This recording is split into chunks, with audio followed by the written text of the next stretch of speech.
especial, nuestro analista Mauricio Morales. ¿Cómo estás, Mauricio? Hola, ¿qué tal, Juan Manuel? Muy buenas tardes. Gusto en estar nuevamente contigo en esta transmisión. Por supuesto que tenemos nuestra mirada prioritaria puesta en los incendios y estamos reporteando respecto de eso. Esa es la preocupación más relevante, ¿no? en estos momentos, pero al mismo tiempo en que nuestros equipos van recargando energías y también baterías, aprovechamos de conversar sobre este otro tema que también, por supuesto, es muy relevante en términos nacionales. Mauricio, finalmente, la primera gran revelación que nos ha quedado claro es que son 25 ministerios y, por lo tanto, no va a haber fusión de ministerios como en algún momento se había llegado a plantear, ¿no? Un superministerio que reuniera economía, minería y energía, por ejemplo, sino que lo que estamos viendo aquí es que al más puro estilo tradicional de un ministro por cada ministerio. Exactamente, eso es lo primero que hay que resaltar, Juan Manuel. En un principio pensábamos que iba a existir la figura del biministro o del triministro, dado que la fusión o eliminación de ministerios tiene que pasar por el Congreso. Es una cuestión que es sujeto de ley. Pero el presidente Kast en su minuto señaló que él podía o estaba en condiciones de nombrar a una misma persona que se hiciera cargo de distintas carteras con el fin de generar una reducción del gasto público. Sin embargo, optó por nombrar a las 25 personas que se van a hacer cargo de cada uno de los 25 ministerios. Por lo tanto, hubo un cambio muy importante, por lo menos de acuerdo a lo que planteó el presidente desde un primer minuto. Ya. A partir de eso, uno ya empieza a despejar algunas cosas que son bastante claras y que también llama la atención. No habíamos visto nunca, yo no tengo recuerdo al menos, en que se hayan filtrado todos los nombres de los ministros antes de que el presidente electo los anunciara. Sí, eso es cierto. Ya conocemos la nómina. Claro, faltaría por confirmar porque esto es un acto solemne. De hecho, Juan Manuel, esto podría cambiar de aquí al 11 de marzo en caso de que se produzca alguna deserción o alguna decisión del presidente de la República para modificar alguna de las nominaciones. O sea, todavía hay tiempo. Claro, pero en el entendido de que probablemente ya están todos los datos chequeados y que probablemente los que anuncie hoy serán los que lo van a acompañar a partir del 11 de marzo.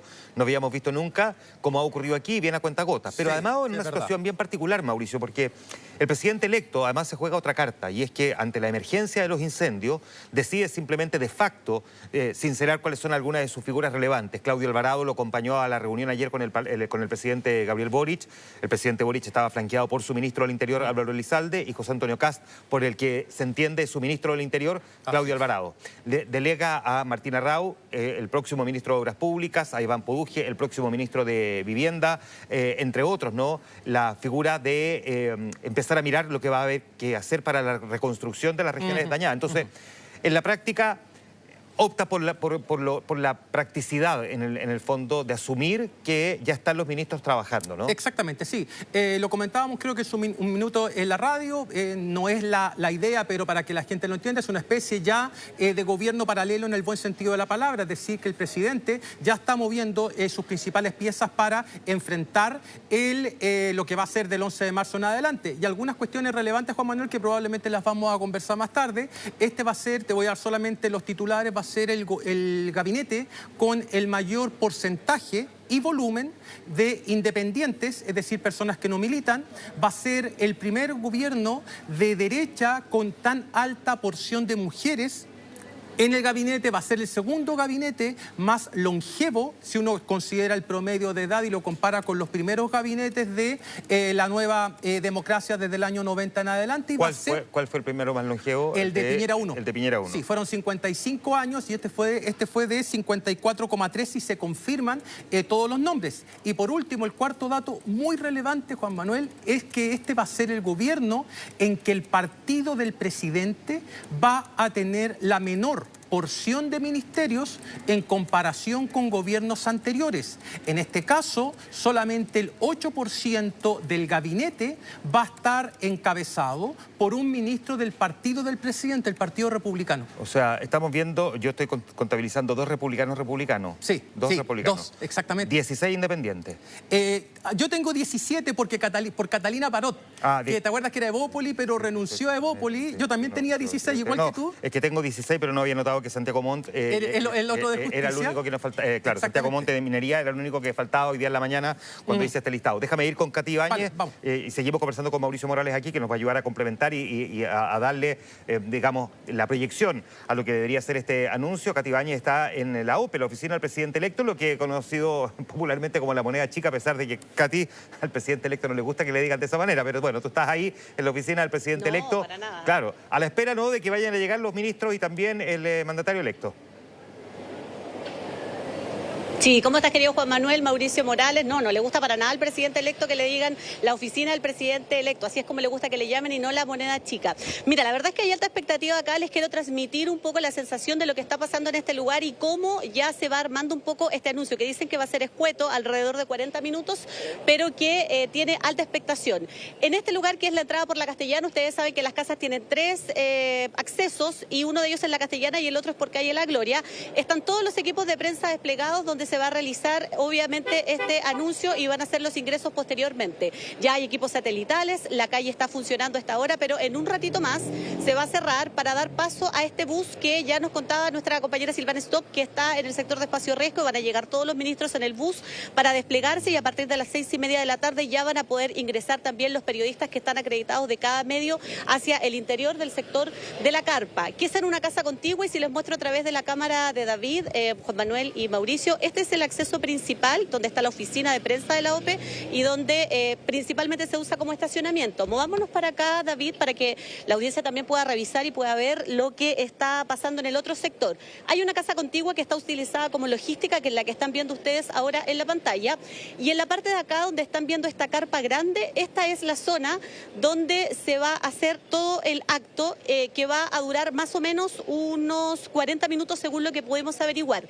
¿En qué modelo se va a utilizar? Va a ser a través de 5 pasadas, son 25 ministros y cada uno van a pasar de 5 en 5. Se quiere hacer y dar una señal de hacerlo de manera más escueta y de manera más precaria, por decirlo de algún modo, para dar una señal de que obviamente la atención está centrada absolutamente en lo que está pasando en el sur del país con los incendios. En la mañana yo estuve acá y pude ver cómo estaba desplegado esto. Hoy día pusieron un telón negro que impide ver, pero si ustedes se fijan hay un escenario que tiene una luminaria amplia. Es un verdadero estudio de televisión, Juan Manuel, el que se ha instalado acá para que se pueda captar a cada uno de los 25 nombres de los ministros junto con el presidente electo. En el fondo de esa imagen que están viendo hay una pantalla.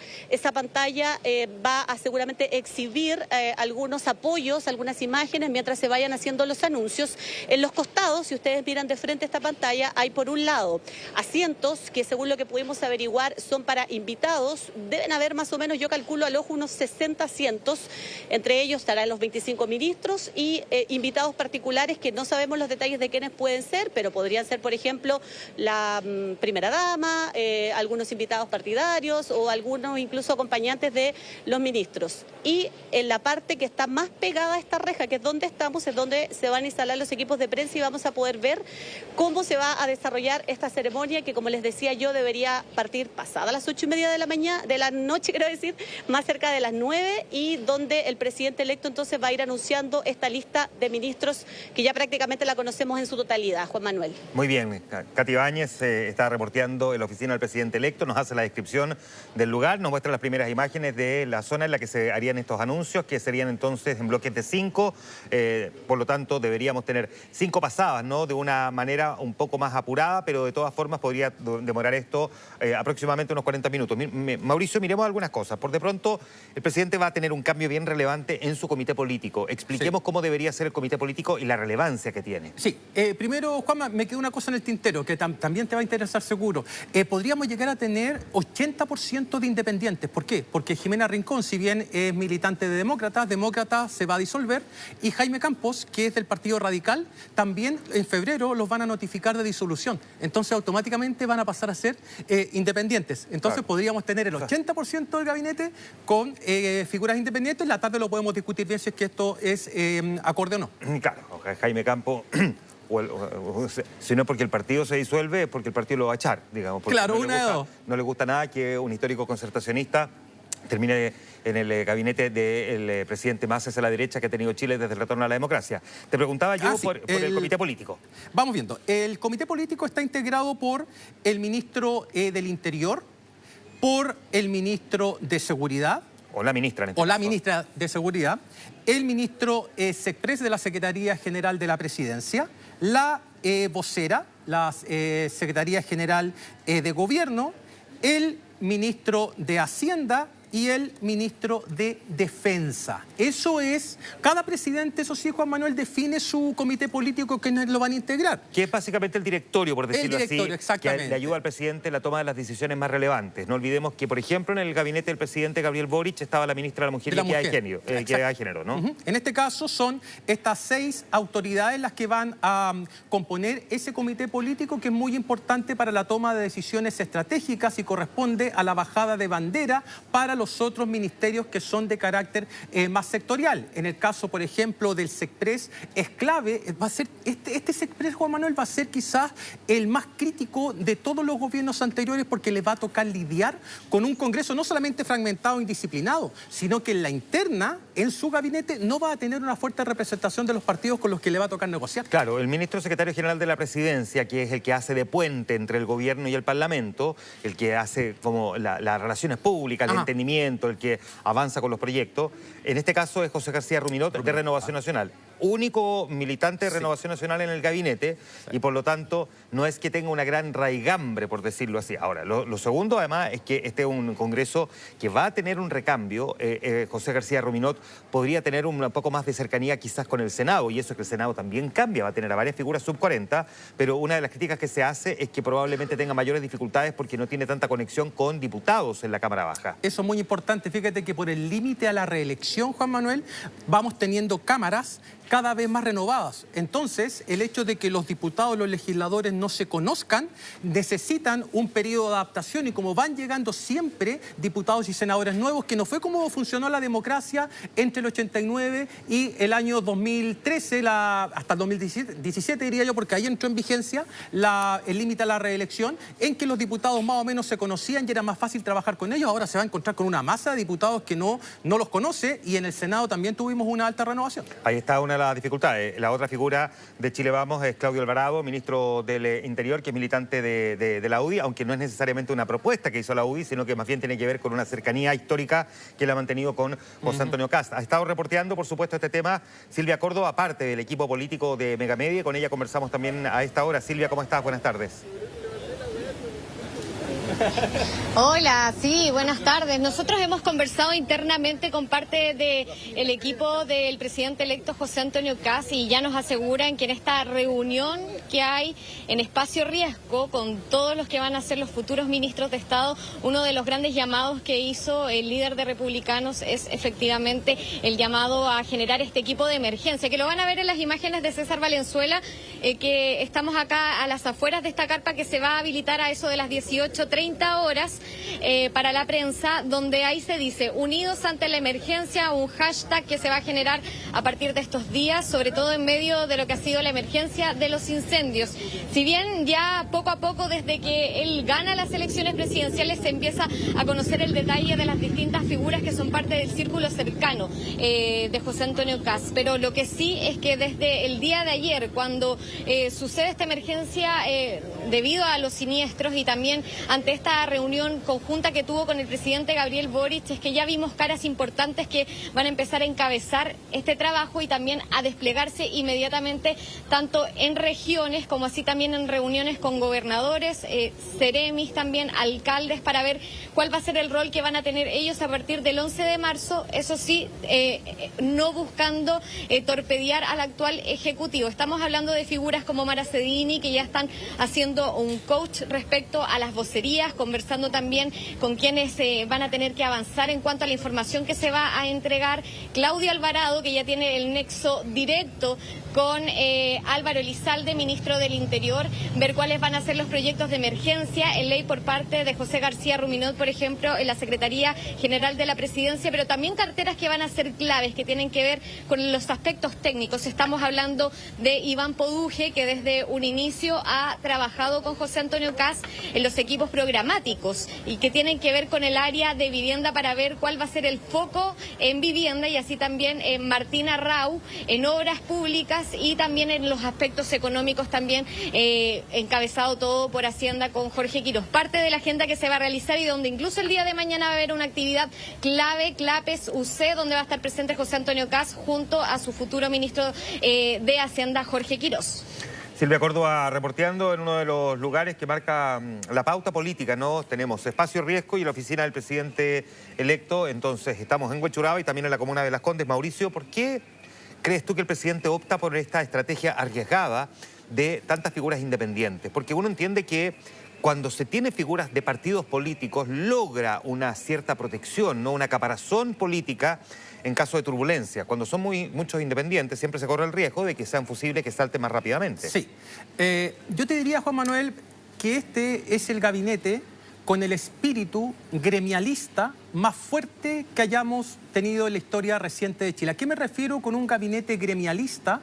A que parte importante de los miembros de este gabinete proviene, como dice la palabra, de gremios empresariales en este caso, que era lo que en su minuto pensó Jaime Guzmán originariamente. Jaime Guzmán entendía a los gremios como los verdaderos canalizadores de demandas y no a los partidos políticos que ocupaban un lugar muy secundario en el pensamiento de Jaime Guzmán. En este caso, estamos viendo materializado ese pensamiento en la composición de un gabinete que combina tres cosas, diría yo. Primero, las capacidades de gestión y las credenciales académicas de muchos de ellos. En segundo lugar, el perfil técnico. Y en tercer lugar, lo que venimos diciendo, que es la lejanía de la militancia partidaria. ¿Cuál es el riesgo que le ocurrió el presidente Piñera en su primera administración? Que a la primera crisis que le tocó al presidente Piñera, que fue en primer lugar las protestas en Aysén, posteriormente la crisis estudiantil por las movilizaciones de los estudiantes en las calles, es que estos gabinetes suelen durar, si uno hace un análisis de supervivencia, los ministros independientes tienden a durar menos en el cargo en comparación con los ministros partisanos. ¿Y por qué se produce eso, Juan Manuel? Porque los ministros partisanos, los ministros militantes de partido, tienen un costo adicional, el hecho de removerlos, porque hay que dialogar con el partido que forma parte de esa coalición. En cambio, sacar a un independiente no hay que explicarle a nadie. No trae ningún costo. De hecho, Juanma, y con esto cierro solamente, cuando se produce el cambio de gabinete producto de las protestas estudiantiles que hace el presidente Piñera, saca mucho independiente e importa ministros desde el Senado. Ya, ahora déjame preguntarte esto. Tan cierto es lo que tú describes, como también es cierto que hay quienes dicen que lo que logró sostener a Andrés Velasco en el gabinete de la presidenta Bachelet I fue precisamente su independencia en términos políticos. Recordemos que a él le tocó enfrentar una crisis económica muy brutal que venía importada de Estados Unidos, ¿no? La crisis por los créditos hipotecarios que se habían entregado en ese país, que golpeó a todo el planeta. De hecho, hay países que todavía no se han recuperado de eso. Y que, sin embargo, lo que para muchos era un defecto, no va a tener cómo sostenerse, porque acuérdate que había algunos que lo presionaban. Sí, y además claro, que habían figuras que decían, hay que salir a gastar plata. Te iba a responder eso. Para ganar la siguiente elección, sí. Y él se mantuvo firme en la política del ahorro, aplicó la política contracíclica, bueno, como sea.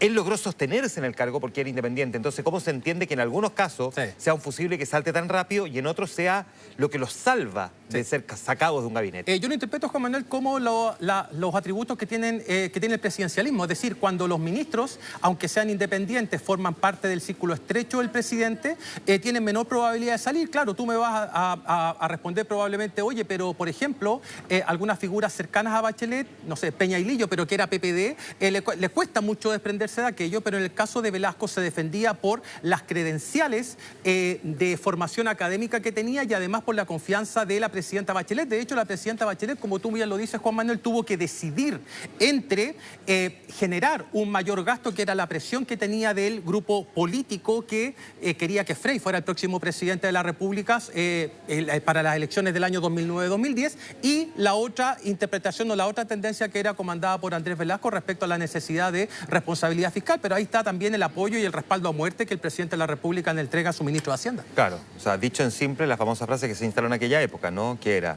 perder con superávit o ganar con un déficit económico. Exactamente, claro, sí. Salir a gastar para ganar o ser austero, ser responsable, y eso significa arriesgar perder la presidencial. Vamos a volver a Espacio Riesgo. ¿Quién está allá? Vamos con Silvana Stock en Espacio Riesgo, que está reporteando en ese lugar para saber si hay algún tipo de movimiento. Silvana. Claro, de momento bastante presencia policial en este lugar. También logramos ver los escoltas, ¿no?, de el presidente electo, que cada ciertos minutos vienen hasta el lugar donde se encuentra la prensa, nos hacen señas de que tengamos el lugar despejado. Eso quiere decir que en cualquier momento ya podría haber movimiento en este lugar y ya debería salir el presidente electo en compañía de los 25 futuros ministros. De hecho, nos habían comentado que podría ser entre las 6:30 y las 7 de la tarde como máximo. De hecho, acabamos de ver también que ingresó un carabinero en motocicleta y ya se estaría preparando todo entonces para que logren salir de este lugar, por supuesto escoltados. Y además la duda es cómo se van a trasladar desde este lugar. Sabemos que hay un bus que irían todos a bordo de este bus, pero también hay dos furgones bastante grandes donde podría ir parte de los que acompañan el comando de José Antonio Kast, el presidente electo. De momento hemos visto bastante movimiento, muchos escoltas que salen hasta este lugar, verifican también todo este espacio. Recordemos que estamos en la comuna de Huechuraba y que mantienen completamente despejadas también las vías para que ellos puedan salir sin ningún tipo de inconveniente. Vamos a estar muy atentos porque ya en los próximos minutos deberíamos tener el movimiento. Lo que sí, no va a haber ningún tipo de declaración cuando ellos abandonen entonces este centro de evento. Así nos han mencionado también por parte de los trabajadores de acá del lugar, que ya saldrían a bordo de los automóviles designados y que no va a haber ningún tipo de declaración a los medios de comunicación que nos encontramos acá en este lugar. Una reunión bastante hermética por lo demás y que ya se ha extendido más de 3 horas desde que comenzó y que llegaron también los futuros 25 ministros acá. De hecho, nos están diciendo que en cualquier momento podrían ya empezar a salir. Están pidiendo si incluso podemos despejar este lugar, así que vamos a estar muy atentos, por supuesto, a los próximos minutos y cuando ya comience este recorrido hasta la comuna de Las Condes. Muy bien, pues vamos a estar entonces muy pendientes a la salida de los ministros y también del presidente electo rumbo a la oficina del mandatario, que se encuentra en la calle La Gloria, allí en la comuna de Las Condes. Mauricio, con la confirmación ya a estas alturas y con muy poco margen para pensar que los nombres que hemos conocido en estos últimos días y los que se completaron entre anoche y hoy día en la mañana, es bastante claro, digamos, que no vamos a tener algún cambio. Hay un par de figuras que a uno, digamos, probablemente al ciudadano común y corriente le cuesta entender que hayan cruzado el puente, como se dice comúnmente, ¿no? El Rubicón. Jimena Rincón, de Demócrata, una figura que fue de la democracia cristiana, trabajó en el gobierno de Bachelet, es verdad, creó su propio partido y ese partido se ha venido corriendo a la derecha, pero pasa a haber tenido hace pocos meses una mirada muy crítica respecto a José Antonio Kast, pública, a terminar integrando su gabinete. Y el mismo caso de Jaime Campos, que asumiría como ministro de Agricultura, habiendo sido ministro en 2 oportunidades en gobierno de la Concertación y Nueva Mayoría. Sí, esto para muchos representa el debilitamiento del famoso clivaje sí o no que marcó la política chilena desde el plebiscito sucesorio del año 1988. En este momento ya tenemos a figuras que en su minuto votaron por el no, incorporándose al gabinete de un presidente que hizo campaña y participó en la franja y votó por el sí. Es decir, ya no explica necesariamente el comportamiento político de los actores, su conducta electoral pasada, atendiendo a esa elección originaria que fue el plebiscito sucesorio del año 1988. En segundo lugar, ambos, como lo comenté en un inicio, representan a partidos que cayeron en la causal de disolución. Esto no implica, por cierto, que o sea, en la práctica van a pasar a ser figuras independientes, pero en una de esas intentan formar nuevamente otro partido o a lo mejor se incorporan a alguno de los que ya está dentro de la coalición del presidente Kast. O intentar reinscribir al partido, digamos. O sea, sí, el partido se disuelve porque no obtiene un mínimo de votos en la última elección, pero no es como que al partido van a ir a tomar preso al presidente, digamos. No, el partido deja... Algunos sí deberían. Bueno, ya, Mauricio. Pero el partido deja de recibir aportes del Estado, deja de recibir financiamiento público, pero el partido podría buscar la manera de reinscribirse juntando las firmas que la ley determina. Ahora, por eso digo, cuesta un poco entender qué es lo que busca el presidente electo, llamando a figuras que no son precisamente más cercanas a su órbita más tradicional, como es el caso de Jimena Rincón y de Jaime Campos. ¿Él quiere dar alguna señal aquí? Perfecto, sí, entiendo la pregunta. Ya, lo que pasó aquí desde mi perspectiva, Juan Manuel, es lo siguiente: el presidente Kast intenta construir la coalición más amplia posible dentro de márgenes razonables. Eso implicaba entrar en el mundo de la exconcertación, lo hizo sobre la base de estas dos figuras que estamos mencionando, pero al mismo tiempo tuvo que, entre comillas, Juanma, renunciar a la incorporación del Partido Nacional Libertario, que en un principio yo pensé que no había entrado por razones doctrinarias. Hay que recordar que Johannes Kaiser llegó a la oficina del presidente electo con una especie de programa de gobierno, líneas que el gobierno del presidente Kast debía respetar, pero después señaló que la oferta que se le había hecho al Partido Nacional Libertario no era suficiente en términos de cargos. Y el Partido Nacional... Dijo que era una oferta que estaba diseñada para que ellos la rechazaran. O sea que en el fondo no buscaron realmente integrarlo, ¿ya? Claro, y esta es la otra particularidad, Juan Manuel, que es muy curioso. Es primera vez que pasa que dos partidos que formaron pacto electoral para la elección legislativa, ellos fueron juntos en la elección legislativa y con dos candidatos presidenciales, no forme pacto para generar gobierno.